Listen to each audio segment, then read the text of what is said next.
sebesar 8 miliar dolar Amerika Serikat atau setara 125 triliun. Investasi ini berhasil didapat selama rangkaian perhelatan B20 Summit hingga KTT G20. Nah, ada sejumlah pertemuan bilateral dengan berbagai negara dan perusahaan dari berbagai sektor yang dilakukan. Banyak investor yang mengaku tertarik dan yakin terhadap kondisi ekonomi Indonesia. Menurut Menteri Investasi, Badan Koordinasi dan sekaligus Kepala Badan Koordinasi Penanaman Modal, Bahlil Lahadalia, menilai komitmen ini masih berpotensi meningkat sekitar 10 dolar Amerika Serikat yang belum ditandatangani, atau 10 miliar ya. Kurang miliarnya nih, jadi tidak besar kalau 10 dolar, tapi 10 miliar dolar Amerika Serikat yang belum ditandatangani meski sudah memiliki atau sudah disepakati ya oleh para pihak.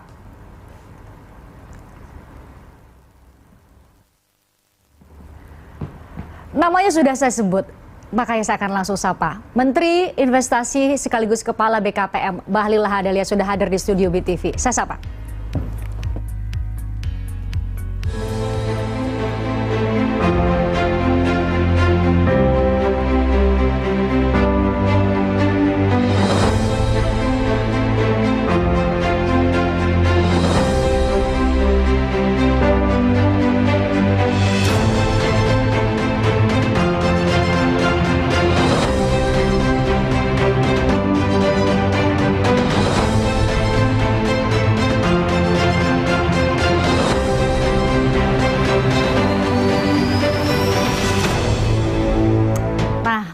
Muncul di layar. Selamat datang, terima kasih sudah hadir di studio BTV, Mbak Bahlil. Ya, Mbak Grace, malam. Wah, sehat ini ya? Kok sehat. Mbak Bahlil sehat kan? Ya, sehat lah. Sehat ya. Kita kalau datang di TV harus sehat. Bukan karena tadi angka-angkanya besar sekali ya. Wow, gini, itu besar sekali buat kami kelihatannya. Mungkin Bang Bahlil bisa memberi pencerahan. Itu memang besar dibandingkan dengan harapan atau ekspektasinya, atau mungkin bisa cerita juga gimana ceritanya kemudian ada yang disepakati sampai 8 miliar dolar Amerika Serikat atau sekitar 125 triliun. Mungkin bisa cerita di balik itu. Jadi yang pertama, Mbak Grace, bahwa kita harus bangga sebagai bangsa Indonesia terhadap kesuksesan kita dalam penyelenggaraan G20 di Bali. Kenapa saya katakan harus kita bangga bahwa negara kita, negara berkembang yang baru pertama kali diberikan amanah menjadi presidensi, yang pelaksanaannya cukup mendapat apresiasi dari seluruh pemimpin dunia yang hadir. Tidak hanya itu, tapi juga pemimpin dunia swasta. Dan kalau kita bandingkan dengan kegiatan-kegiatan yang sama di beberapa negara terdahulu, tanpa bermaksud mengatakan bahwa kita hebat, tapi memang kita hebat gitu loh. Jadi harus ada ketegasan itu juga. Nah, yang kedua, bahwa kegiatan G20 ini juga dirangkai dengan B20. Ya. Nah, B20 ini sudah dilakukan oleh Kadin dengan teman-teman dari Kementerian Investasi, dengan kementerian-kementerian teknis yang lain. Nah, kemudian dalam beberapa lawatan saya ke beberapa negara dengan Pak Arsyad. Ini sebelum gelaran ya? Sebelum. Okay. Tugas kita itu adalah meyakinkan orang dulu. Caranya? Ya, kita menyampaikan tentang Indonesia. Bagaimana Indonesia, dunia memandang Indonesia sekarang adalah pertama, negara yang stabil. Pertumbuhan ekonominya cukup stabil. Dibandingkan dengan negara G20, kita salah satu yang terbaik. Inflasi kita salah satu yang terbaik. Terkendali ya? Terkendali. Yang kedua, salah satu negara G20 yang bonus demografinya tinggi 2035, Indonesia. Dan kita adalah populasi terbesar nomor 4. Nah, dengan melihat makroekonomi kita bagus, potensi sumber daya alam kita bagus, pemerintahan yang kuat, kemudian pimpinan Bapak Presiden Jokowi yang kepemimpinannya diakui di global, itulah kemudian para teman-teman investor ini menganggap Indonesia salah satu negara alternatif terbaik, salah satu negara terbaik untuk mereka menanamkan modalnya. Nah, kemudian pada saat kemarin di acara B20, jadi negosiasi itu dilakukan dalam beberapa bulan terakhir, 3 bulan, 4 bulan, lalu kemudian diteken lah itu barang. Nah, teken, kita alhamdulillah diberikan kepercayaan untuk mereka melakukan investasi di Indonesia sekitar 8 miliar US dollar. 125 triliun rupiah. Ini bukan angka kacang goreng ya. Ini bukan angka kacang goreng ini. Nah, 125 triliun ini Kemarin sudah kita saksikan penandatanganan MOU-nya, baik dilakukan oleh forum B20 maupun dilakukan di luar forum B20. Ya. Tetapi intinya adalah pengusaha-pengusaha itu datang. Saya sejak tanggal 8 saya udah berkantor di Bali. Di Bali ya. Jadi saya 10 hari berkantor di Bali. Pasien saya untuk menerima dunia usaha itu 1 hari minimal 10. Pasien ini artinya calon investor ya? Calon investor datang berdiskusi bagaimana mereka melihat Indonesia. Apa yang Bapak Bahlil katakan kepada mereka? Saya katakan untuk mereka bahwa you kurang yakin apa lagi dengan Indonesia. Kita punya sumber daya alam. Kita sekarang lagi mendorong untuk pembangunan investasi yang mengarah kepada hilirisasi dengan melakukan pendekatan green industry dan green energy. Aturan kita sekarang udah beda dengan dulu. Simplifikasi administrasi perizinan lebih cepat. Ya? Insentif kita yang tidak kalah dengan negara lain. Stabilitas politik kita bagus. Neraca perdagangan kita surplus. Yuk mencari negara di mana yang seperti ini. Jadi mereka say yes. Dan begitu kita diskusi, kita memberikan jaminan kepada mereka dan oke, mereka jalan. Deal. Terjadi kesepahaman. Kesepahaman. 8 miliar US dollar. Wow, dan masih ada potensi berikutnya, belum ada tanda tangan. Potensinya itu sebenarnya lebih Iya, Tapi kan di Kementerian Investasi kan selalu berbicara ketika sudah ada data, bisa dipertanggungjawabkan, baru kita ngomong. Kalau baru nanti akan, tunggu dulu lah. Nanti saya dikejar lagi sama Mbak Grace nanti dari mana aja gitu. Iya.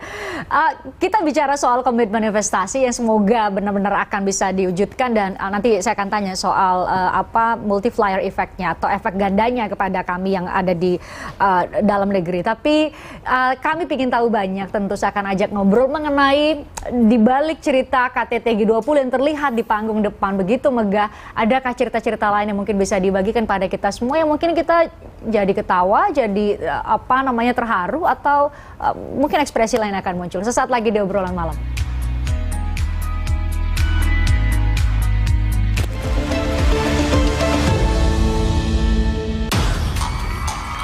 Perlombaan itu tak hanya hari ini, tapi terjadi setiap hari. Perlombaan itu adanya dalam diri kita. Cita-cita berlomba dengan kenyataan. Keyakinan berlomba dengan ketidakmungkinan. Keberanian berlomba dengan ancaman. Lawan bukan untuk mengalahkan, tapi mengukur seberapa sungguh kita ingin menang. Ingin merdeka dari segala keterbatasan. Kita berlari mengejar mimpi. Kita harus percaya, digitalisasi mampu memberikan banyak manfaat bagi negeri ini. Digitalisasi mampu membuat kita melompat sejajar dengan bangsa maju lainnya. Karena kita percaya, digitalisasi mampu memerdekakan bangsa ini. Aku pikir semua air mineral itu sama. Le Mineral itu beda, lebih fresh dari yang lain. Le Mineral memang berbeda, mengandung mineral esensial, dikemas menggunakan 3 proteksi berlapis. Segernya. Le Mineral. Le Mineral beda banget, lebih smooth, lebih segar. Le Mineral memang berbeda, mengandung mineral esensial, dikemas menggunakan 3 proteksi berlapis. Bikin badan lebih enteng. Le Mineral. Buat apa antri ketemu dokter seharian? Kalau bisa konsultasi lewat genggaman. Dengan aplikasi My Siloam, kami memudahkan Anda membuat janji, berkonsultasi online, hingga memastikan resep obat sampai di rumah Anda. Siloam Hospitals, yang berarti segera kembali. Goyang dangdut bikin lagi. Ini dia alunan musik dangdut yang bikin kamu ketagihan. Ujung-ujungnya dangdut bareng Danang dan Candil.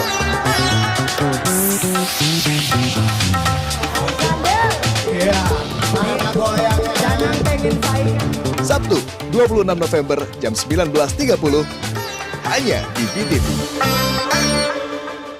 Tingkah anak kos emang ada aja. Pintar selap-selip dan juga kreatif. Saksikan kehidupan anak kos di ibu kota bersama Indekos. Setiap Sabtu jam 9 malam hanya di BTV.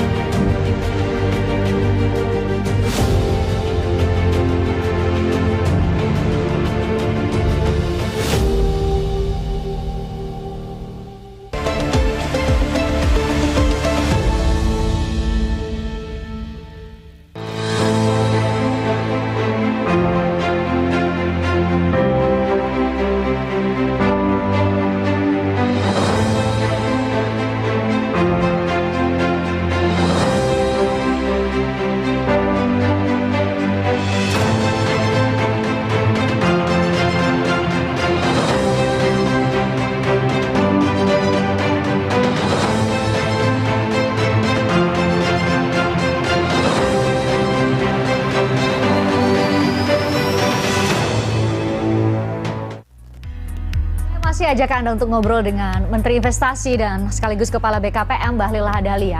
Bang Bahlil, semalam kami undang tamu Pak Pramono Anung dan akhirnya membocorkan satu hal yang kami kaget semua tuh. Mungkin kita ulangi lagi supaya pemirsa mungkin ingat, kita nonton bareng ya. Berikut ini. Silkan nih supaya Pak Pram bisa tebak. Kalau ini Pak Pram, Pak Jokowi itu suasana hatinya lagi apa? Beliau kalau begini malah beliau ada jahilnya. Betul. Kalau lihat mata, bibir itu ada jahilnya. Bukan yang terlalu serius. Presiden kalau jahil gimana? Ya biasanya menterinya yang dikerjain kan. Misalnya? Gitu. Misalnya beliau kenapa Pak Basuki sering diajak atau Pak Bahlil? Karena Pak Bahlil juga lucu. Gitu ya. Nah presiden kalau butuh yang begitu biasanya. Nah, karena kenapa Pak Bahlil itu dan Pak Basuki sering diajak kemana-mana, karena Pak Bahlil juga lucu. Merasa lucu? Atau merasakah, atau sadarkah Pak Presiden merasa Bang Bahlil lucu? Saya nggak tahu sebenarnya ya, tapi kita orang Papua kan suka lucu ya, kita dari timur. Tapi mungkin karena melihat saya kalau ngomong sama Bapak itu, saya kan bukan orang Jawa, jadi ngomong apa adanya. Jadi kalau memang ya seperti itu, ya saya ngomong apa adanya aja. Tapi mungkin dengan cara pembawaan yang khas orang timur kali ya. Jadi itu mungkin kemudian Bapak merasa lucu. Yang kedua, ya yang paling junior kan saya. Mungkin karena saya juniornya beliau di HIPMI. Jadi kalau tidak ada lagi yang bisa dibuat lucu, ya terpaksa saya lah yang dibuat. Misalnya momen lucu yang Bang Bahlil ingat bersama Presiden yang sampai membuat Presiden itu tertawa lepas, ada nggak? Kemarin Munas HIPMI di Solo, yang saya lagi pidato, itu kalau dilihat rekamannya itu kan lucu banget itu. Yang mau ditanya di mana, pada saat di G20 atau kesehari-harian? Sehari-hari, nggak hanya di G20? Ya banyak lah. Sebutkan dong salah satu dong. Ya ketika diskusi saya sampaikan, Pak, di salah satu diskusi. Enggak, ceritalah capek-capek gitu kan. Saya bilang kalau orang timur, ya kayak saya orang Papua, orang Maluku, itu kan mukanya seram-seram. Tapi kalau kawin sama perempuan Jawa, itu kita Hello Kitty semua. Jadi tiba di rumah langsung Hello Kitty. Itu salah satu Bapak ketawa. Jadi apa ya, suasananya, kita orang timur itu kan mukanya seram, tapi hatinya itu Hello Kitty. Jadi itu buat Bapak ketawa gitu. Tapi ada informasi yang beredar di kalangan terbatas bahwa Bang Bahlil ini memang jadi sosok yang selalu dibuat berada dekat dengan Presiden untuk bisa tetap menjaga Presiden kita dalam suasana hati dan berpikir sangat jernih. Bener nggak tuh? Aduh, saya nggak tahu ya. Tapi sering ngobrol dengan Presiden berdua saja, santai. Ya, saya kan pembantu Bapak. Kalau dipanggil wajib datang. Kalau ditanya yang kita tahu wajib jawab. Bahwa jawaban saya itu ada mungkin narasi yang mungkin menurut Bapak itu ketawa, kadang-kadang senyum. Tapi untuk spesial lucu-lucuan kan saya bukan cak lontong gitu kan.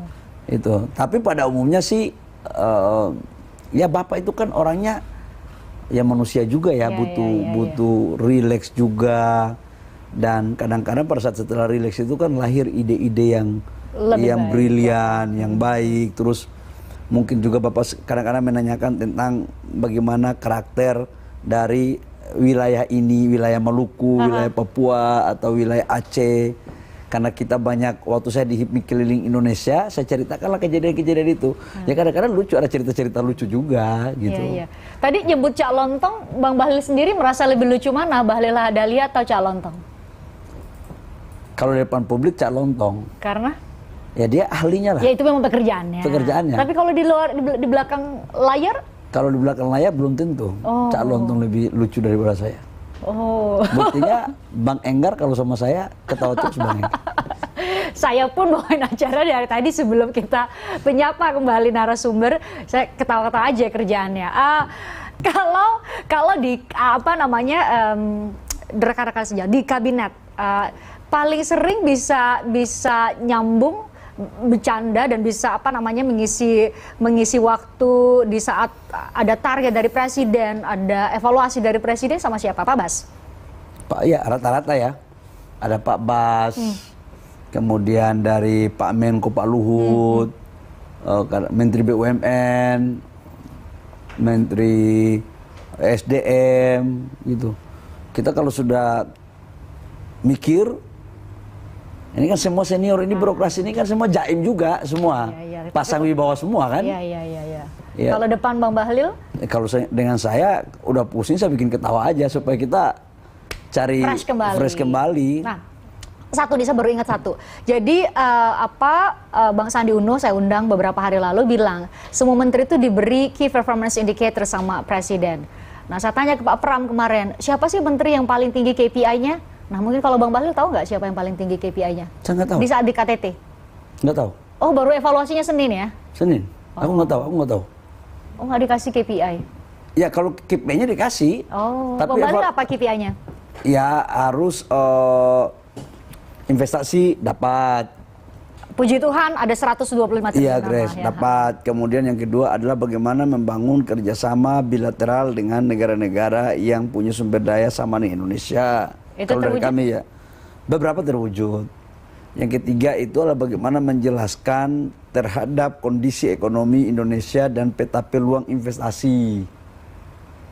Ya yang keempat, bagaimana bisa teman-teman juga yang dari luar itu masuk untuk berkolaborasi dengan teman-teman daerah, teman-teman pengusaha dalam negeri.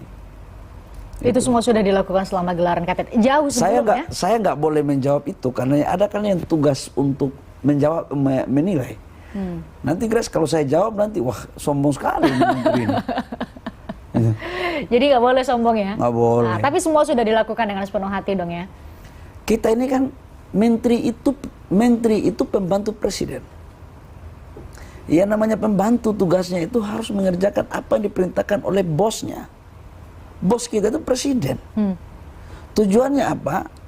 Mengambil alih sebagian tanggung jawab negara yang diberikan amanah kepada presiden dan presiden menyerahkan sebagian kepada kita. Menteri ini bukan tempat gagah-gagahan. Menteri ini tempat untuk bagaimana kita bekerja, menyelesaikan masalah negara, memberikan kontribusi terbaik untuk rakyat. Jadi kalau kita menteri menganggap ini jabatan hanya untuk gaya, ya untuk saya pribadi ya, ngapain jadi menteri? Jadi menteri buat seorang Bahlil Lahadalia apa? Pengabdian. Saya bisa lebih banyak untuk, dulu kan saya ketua umum HIPMI. Banyak cita-cita saya untuk bagaimana ideal untuk di dunia usaha, untuk memberikan kemudahan, untuk bagaimana ada pemerataan bagi pelaku usaha. Nah. Ketika saya jadi ketua umum HIPMI nggak bisa saya lakukan itu, dan sekarang saya menjadi bagian dari pemerintah eksekutif harus membuat eksekusi. kebijakan itu, iya membuat kebijakan itu. Nah, oke, jadi serius obrolannya. Padahal tadi kan kata banyak orang, setidaknya di kalangan terbatas yang akhirnya kemudian nggak terbatas lagi malam ini, Bang Bahlil ini lucu. Tapi nggak apa-apa lah, saya ketawa-ketawa kalau di saat jeda. Bang Bahlil tadi kami sebelum kita mengudara, saya sudah tanya ke teman-teman di warganet ini, netizen, soal saya mau ngajak ngobrol Bahlil Lahadalia. Mau ada pertanyaan nggak? Sudah ada beberapa pertanyaan yang masuk, nanti saya tanyakan, tapi kita jeda dulu. Usai jeda kami akan kembali untuk Anda.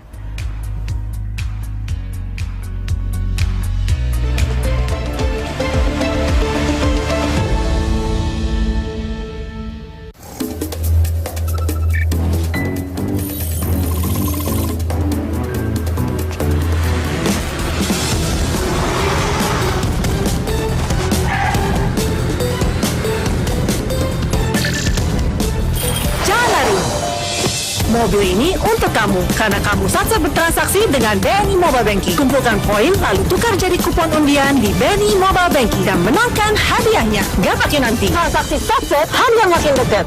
Pupuk Indonesia berkomitmen menjadi perusahaan nutrisi tanaman dan solusi pertanian kelas dunia yang berkelanjutan. Pupuk Indonesia memiliki kapasitas produksi pupuk terbesar di Asia Tenggara. Kami juga memproduksi produk-produk petrokimia lainnya, menjangkau wilayah distribusi domestik dan mancanegara. Kami juga berbisnis di bidang EPC, energi dan utilitas, logistik, perdagangan, dan pangan.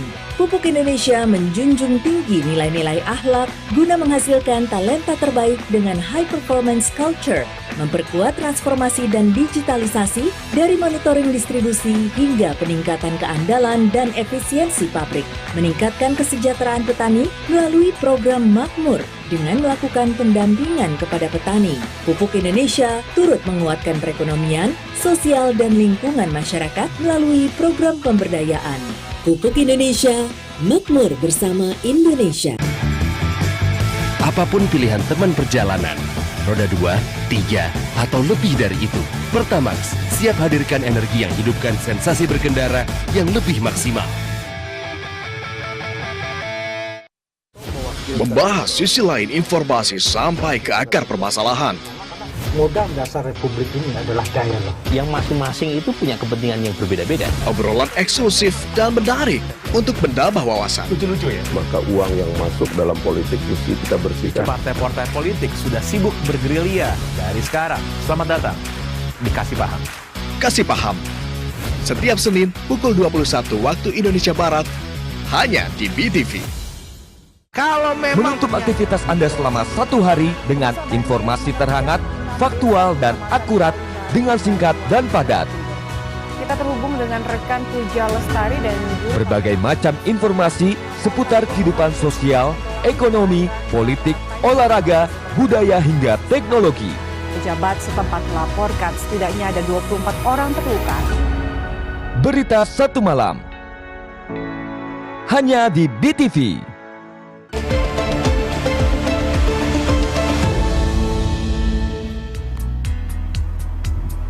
Anda kembali bersama kami, saya masih ajak ngobrol dengan Menteri Investasi, Kepala BKPM, Bahlil Lahadalia. Bang Bahlil, di media sosial ada yang nanya nih soal masa depan proyeksi investasi yang bakal Indonesia terima pasca G20. Optimis atau bahasa anak sekarang itu madesu, masa depan suram, optimis atau itu? Kalau untuk tahun 2022, Grace, target kita kan 1.200 triliun. Sekarang kita sudah mencapai 894 triliun kurang lebih ya, sudah 74% lebih. Saya target insya Allah tercapai. 1.200 triliun itu tahun 2022 tercapai. Ini kan sudah bulan November ya, Bang Bahlil. Berarti sekarang sudah berapa? Itu kan kita per triwulan. Jadi kemarin dari periode dari Januari sampai September. Sekarang tinggal 3 bulan kan, nanti diumumkan nanti di Januari. Nah, kalau ditanya gimana investasi ke depan, suram atau tidak? Kalau di 2023, Grace, jujur saya katakan bahwa kita ini belum selesai, global itu belum selesai pandemi sebagian. Perang Ukraina sama Rusia itu belum selesai. Ini kan melahirkan krisis pangan dan krisis energi. Harga semua melambung. Stabilitas ekonomi global tidak terlalu membaik, gelap dalam bahasa saya. Dan stabilitas politik global pun karena masih ada perang tidak juga stabil. Nah, Indonesia bagaimana? Tapi kita siap. Indonesia ini punya secerca harapan, Grace. Tapi ingat bahwa pemangkasan terhadap proyeksi pertumbuhan setiap ini kan menurun terus nih. Tadinya 5,2%, sekarang 4,8%, ada lagi yang turunkan menjadi 4,4%. Jadi ini masih sangat dinamis. Dan masih banyak akan dilakukan koreksi-koreksi berdasarkan variabel eksternal. Dinamis dalam arti positif atau negatif? Negatif. Positif itu kalau 5,2 naik 5,5. Kurvanya naik ya? Kurvanya naik. Ini kan kurvanya menurun. Berarti kan negatif. Nah, bagaimana tentang investasi? Target investasi di 2023 itu 1.400 triliun. Naik 200 triliun dibanding Naik 200 tahun triliun. ini. Saya sempat ditanya oleh Bapak Presiden, Mas Bahlil yakin nggak dengan 1.400 triliun? Itu Presiden tanyakan langsung Yes. pada Bapak Bahlil?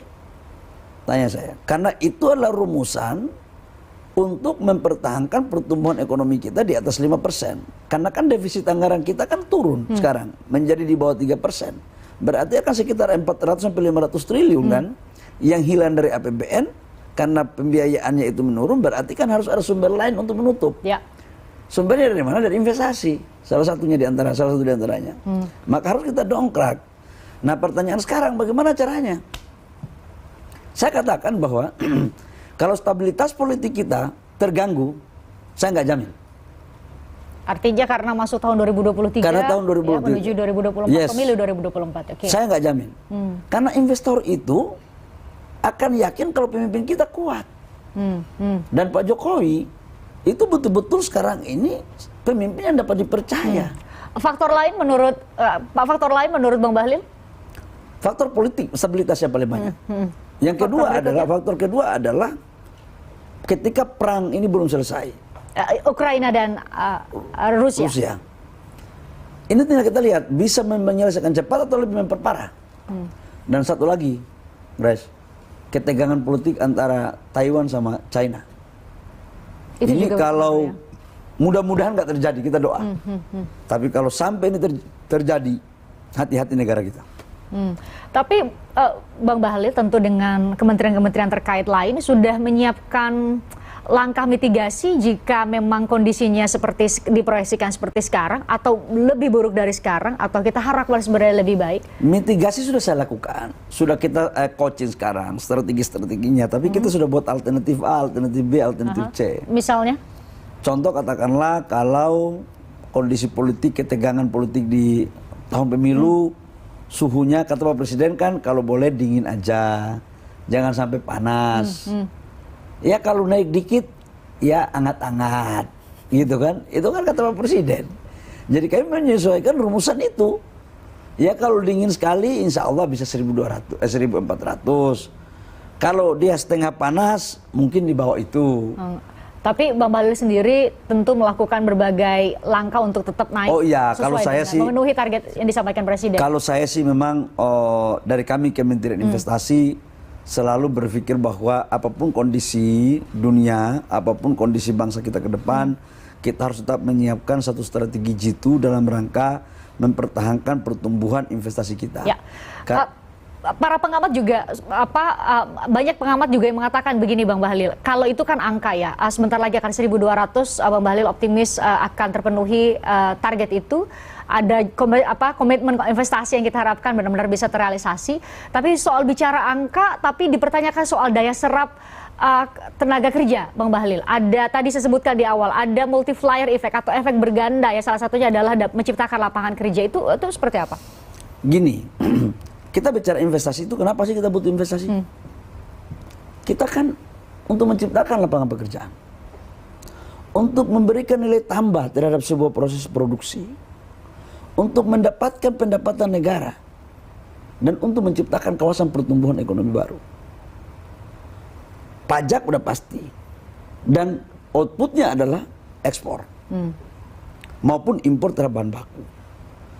Nah, lapangan pekerjaan investasi kami dari 2021 yang 901 triliun itu menciptakan lapangan pekerjaan sebesar 1.207.000. Itu tenaga kerja langsung, loh. Dalam teori ekonomi ada lapangan pekerjaan yang tidak langsung, biasanya 3 kali lipat sampai 4 kali lipat. Nah, di tahun ini target kami lapangan pekerjaan itu sekitar 1.300.000 lebih. Kalau ini mampu kita lakukan, maka memastikan pendapatan yang berorientasi pada daya beli masyarakat. Ya. Karena kalau kita melihat struktur pertumbuhan ekonomi kita, konsumsi itu masih di bawah, masih 51-52% di kuartal ketiga.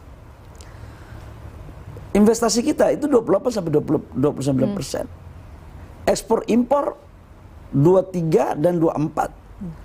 Spending pemerintah yang memang belum maksimal. Nah, kalau kita bicara tentang konsumsi itu kan bicara tentang daya beli. Ya. Daya beli itu bisa terjadi kalau ada kepastian pendapatan.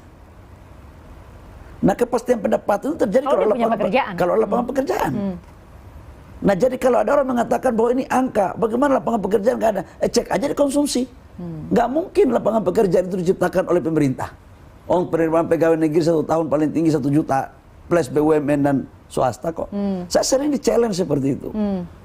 Jadi kalau saya di-challenge seperti itu, lihat konsumsi orang. Daya beli itu kan daya beli tinggi? Tinggi pasti dari lapangan pekerjaan dong. Siapa menciptakan lapangan pekerjaan itu? Dunia usaha. Efek ganda lain dari investasi yang masuk ke dalam negeri tadi sudah sempat Bang Bahlil sebutkan beberapa. Tapi mungkin selain lapangan kerja yang paling bisa publik rasakan dampaknya adalah pendapatan negara. Pendapatan negara kita kan tiap tahun naik itu. 76% pendapatan negara kita itu masih sektor pajak. Dan pajak yang paling besar itu pajak perusahaan. Dan perusahaan itu hulu investasi. Jadi hulu ekspor, hulu pendapatan itu adalah investasi. Salah satu arahan Presiden kan adalah hilirisasi industri ya, Yes. Bang Bahlil ya. Itu relevansinya dengan peningkatan investasi mungkin Bang Bahlil bisa jelaskan. Sama banyak juga yang masih melihat masih minim nih. Hilirisasi berbagai sektor yang dilakukan di dalam negeri. Gini, kenapa? kalau kita bicara tentang hilirisasi, harus diakuilah bangsa ini jangan kufur nikmat. Mari kita buka peta. Masa pemerintahan siapa sih yang melakukan hilirisasi sumber daya alam yang masif? Kita fair aja. Tapi Freeport dipaksain segera bangun smelter, investasi 3 billion zamannya Jokowi. Hilirisasi nikel. Yang sekarang ekspor kita ke China dulu itu neraca perdagangan kita tahun 2016-2017 defisit 18 billion US dollar. 2021 kita tinggal 2 miliar US dollar. Kita sudah ekspor hasil hilirisasi dari nikel 20,9 billion US dollar. Di tahun ini diperkirakan 27 miliar US dollar. Ini kan hilirisasi yang masif. Kita sekarang melakukan hilirisasi untuk membangun DME. DME itu ada dari batu bara low kalori untuk pengganti gas LPG kita. Di zaman siapa? Di zamannya Pak Jokowi. Memang rakyat nggak bisa terlalu, mohon maaf, meminta kita plak langsung hilirisasi semua. Karena ini uang bukan uang pemerintah. Ini uang swasta murni. Jadi tentu ada kacamata profit, di situ ada pertimbangan ekonomi lain. Tapi yang saya mau sampaikan begini. Pemerintahan Pak Jokowi itu sangat keras untuk menentukan sikap dalam melarang ekspor barang mentah. Tujuannya apa? Adalah hilirisasi. Dulu waktu kita nyetop ore nikel, orang nakut-nakuti kita. Oh, nanti pendapatan negara hilang. Sekian. Saya bilang sama Pak Presiden. Berisiko sekali ya? Seolah-olah didramatisir lah, seolah risiko. Saya bilang sama Pak Presiden, Pak, kita ini kan mantan pengusaha, Pak. Ini kan kelakuan kita juga dulu, Pak. Nakut-nakutin pemerintah. Oh, masa kita jadi pemerintah terus takut-takuti kayak begini? Contoh kayak sekarang kita mau menyetop ekspor timah. Orang semua datang sama saya, nanti potensi hilang pendapatan sekian. Saya bilang sama mereka, coba pakai teori baru dong, jangan pakai gaya begini lagi. Ini ilmu saya dulu nakut-nakuti pemerintah. Ini kok salah orang, kok nakut-nakuti aku bilang. Justru dengan hilirisasi itulah menciptakan nilai tambah, added value tambah, menciptakan lapangan pekerjaan yang berkualitas, kemudian menjaga kedaulatan lingkungan kita dalam pengelolaan, dan ekspor kita bisa terjaga, dan kita menentukan harga. Dan itu tidak hanya menjadi pasar. Jangan pasar, kita tahu nggak timah, Indonesia itu menjadi negara kedua terbesar penghasil timah. Yang pertama adalah China, yang kedua Indonesia. Tapi tahu harga timah dikendalikan bukan oleh negara kita, bukan negara yang penghasil timah. Dan kita membangun hilirisasi baru 5%. Ini kan konyol. Setelah saya menyampaikan dengan Pak Menko beberapa menindaklanjuti arahan Bapak Presiden bahwa tolong dikaji dan kita akan menyetop ekspor timah. Semua datang. Nakut-nakuti begini-begini. Saya bilang, bos, kau jangan bikin takut-takut lah. Kau pikir aku ini kerjaan aku di kampus, aku ini kan lapangan terus. Gitu. Tapi jadi, berarti dilakukan kajian dong ya secara mendalam. Maksud aku begini loh. Kita ini harus firm gitu. Kita mau dibawa ke WTO, nggak ada masalah, kita layani. Tapi negara jangan dikendalikan oleh pengusaha.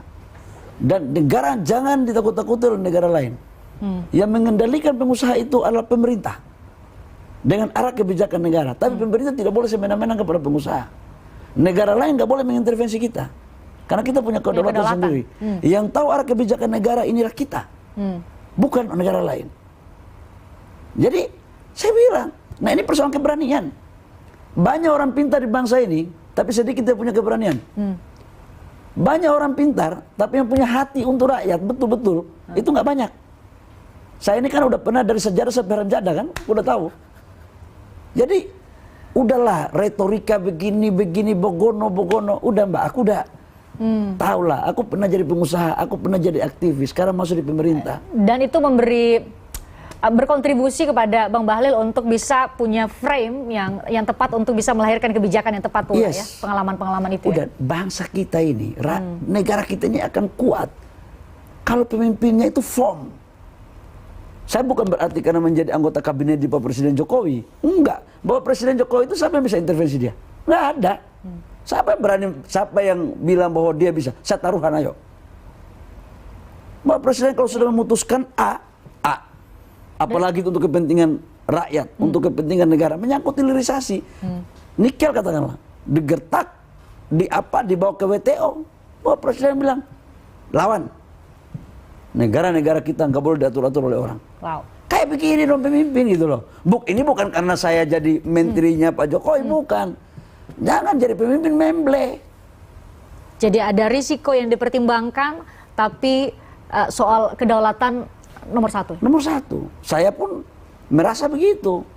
Kita ini kan orang kampung, orang dari rakyat kecil. Kita tahulah jerih dan hati saudara-saudara saya di daerah-daerah, di kampung-kampung itu, di seluruh wilayah.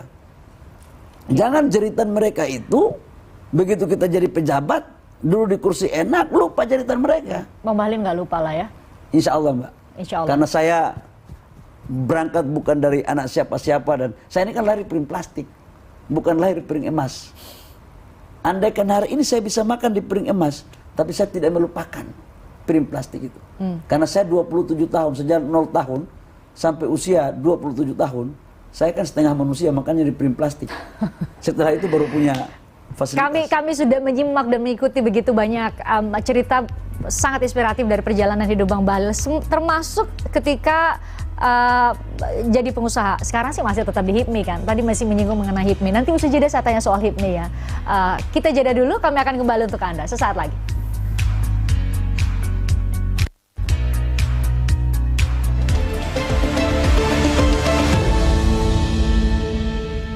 Ini keluargaku, banyak orangnya, dan semua butuh internet. Makanya internet rumahnya Orbit. Jadi bisa gini, gini,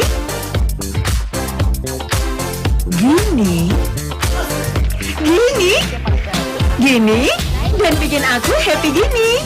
Soalnya Orbit hemat di kantong, mudah diatur, dan dapat kuota lagi. Karena Orbit ikut maumu.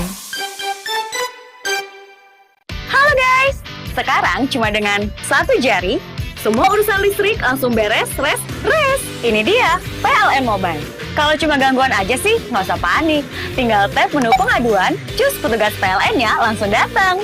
Atau mau isi token, pasang listrik baru, atau mau ubah daya, atau cek hitungan listrik. Urusan listrik serahin aja ke PLN Mobile.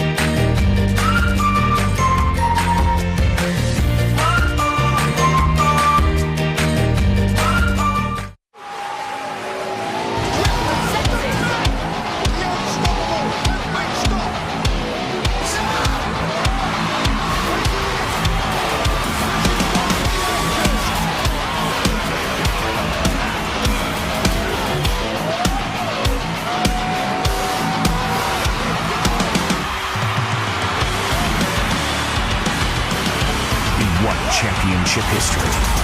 BTV, bersatu menginspirasi.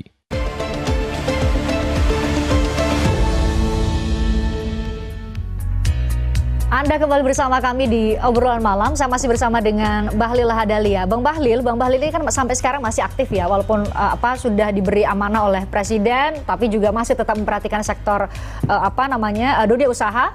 Salah satunya masih tetap menjadi Ketua Dewan Penasehat, Pembina HIPMI. Mulai kemarin begitu terpilih Saudara Akbar Buhari sebagai Ketua Umum BP HIPMI, saya tidak lagi menjadi Ketua dan Pembina, tapi sudah menjadi Ketua Dewan Kehormatan. Ketua Dewan Kehormatan. Nah, bisa kami perbaiki itu, Ketua Dewan Kehormatan.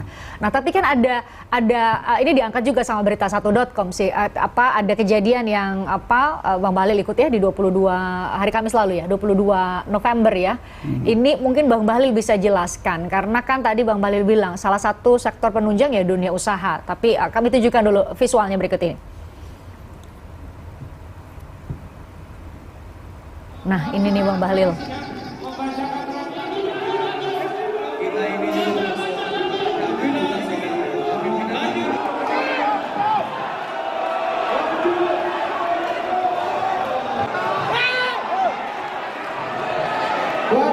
Saya harus menyampaikan kepada pemirsa, kami tunjukkan visualnya sampai di situ saja, tapi setidaknya digambarkan kalau itu kejadiannya sempat ricuh. Tapi Bang Bahlil mungkin bisa mencerahkan apa yang sebenarnya terjadi dan seharusnya bagaimana publik melihat dinamika yang terjadi di HIPMI sendiri.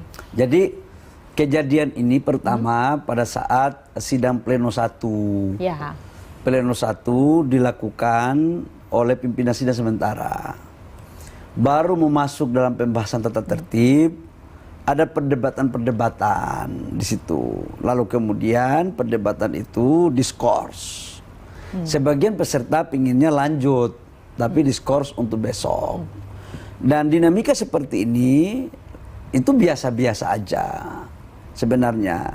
Karena dalam organisasi manapun, teknik memimpin sidang, dinamika dalam forum, itu dijadikan sebagai bagian. Oke, tapi malam itu Bang Bahlil ada juga ya? Nah, saya nggak ada. Oh. Tapi setelah kejadian yang di luar kelaziman itu terjadi setelah diskors. Setelah diskors sudah keluar ruangan, di forum udah nggak ada, kejadiannya di luar. Dan yang melakukan itu bukan peserta forum, tetapi para peninjau yang di luar ruangan. Itu ceritanya. Lalu kemudian itu terjadi ada perselisihan lah sedikit, salah paham. Lalu kemudian terjadilah hal-hal yang tidak diinginkan itu. Sempat rame, saya mohon maaf kepada seluruh masyarakat Indonesia atas kejadian itu. Kami tidak bermaksud untuk membela diri, tapi sesungguhnya itu terjadi di luar forum. Dan kami menyesali perbuatan itu. Lalu kemudian itu kan hari Senin malam. 22 hari Senin malam. Senin malam, tanggal 21 malam. 21 malam ya. Lalu kemudian saya sudah di Jakarta kejadian itu. Udah balik saya setelah pembukaan Bapak Presiden. Saya tanggal 22 jam 10 saya take off kembali ke Solo dan saya mengawal proses munasnya. Bahwa ada dinamika ya biasa. Tidak terjadi sampai perkelahian lagi di situ, nggak ada.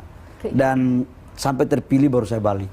Bang Bahlil sampai pilih bolak-balik dari Solo, Jakarta balik lagi karena terjadi dinamika. Bagi Bang Bahlil HIPMI itu apa? Menurut saya HIPMI ini adalah sebuah organisasi yang didirikan 50 tahun lalu yang tujuannya itu menjadikan anak-anak muda menjadi entrepreneur nasionalis dan menjadikan mereka menjadi tuan di negeri sendiri. Dengan tujuan latar belakangnya adalah HIPMI ini dilahirkan untuk mengisi cita-cita proklamasi. Apa itu cita-cita kemerdekaan? Bukan cita-cita kemerdekaan. Apa itu? Kesejahteraan. Kesejahteraan itu nggak mungkin dibangun tanpa ada dunia usaha. Dan waktu itu kan dunia usaha kita kan sedikit. Jadi HIPMI ini adalah organisasi kader bagi anak-anak muda untuk menjadi pengusaha. Termasuk Bang Bahlil yang nasionalis, ya.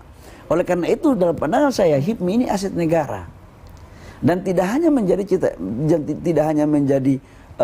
dunia usaha, tapi dia juga bisa menjadi pengabdiannya di pemerintah. Contoh katakanlah sekarang Ketua MPR Pak Bambang Susatyo. itu adalah ketua bidang organisasi. Pak Lanyala Mataliti itu adalah ketua umum BPD HIPMI.